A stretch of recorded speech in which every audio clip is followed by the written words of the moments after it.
I think we wanted to share our heart in this first episode again, kind of reset and like why we do what we do. Right.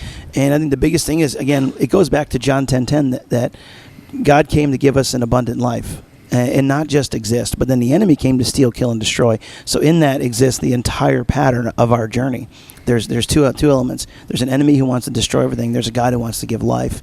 And then we begin to break that down. And we've done that throughout these seasons. Right. We've brought on different guys who have walked through this season. Honestly, about boldness is going, we've just seen the last few years, man, it's gotten really, really muddy.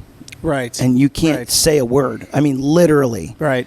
I think you used the word about euchre. It was online. You said euchre, and you said, "What can be the trump card?" And I was waiting for somebody like, Trump sucks. You know what I'm saying? Like, I was like, we didn't even talk about. We're going to talk about that person. Like, it just was like I was. By the way, for the euchre street cred, it had nothing to do with what was the Trump card. It was can you call no Trump? Yeah. Exactly. Euchre. But either way, you put that word out, and I was like, but I'm saying we're so volatile. But so I think there's a lot of timidity between the idea of this toxic masculinity thing that keeps coming up.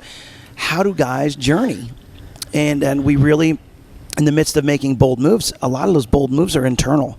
Right. Of like, no, there came a point that I made a decision that I'm going to do this, and that I'm going to believe the truth, that I'm going to walk in this, that God is real. But then seeking the heart of the Father is a bold move.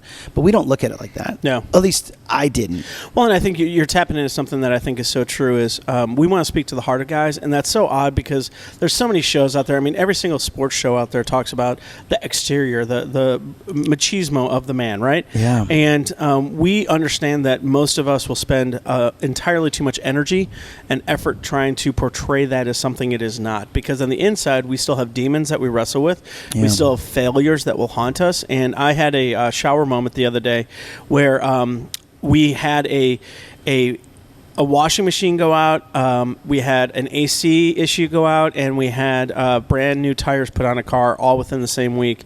And that's coming off of summer, which is brutal, and then August, which is more expensive for most families than even Christmas.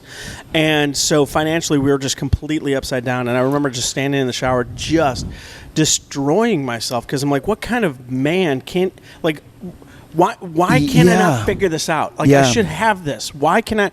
And then it turns into my vocation. Like, well, forget it. I'm going to do something else. I'll be miserable. I'll suck it up just so I can make more money so my family doesn't. And it's a spiral out of control thing that I know you guys battle with because I battle with it all the time.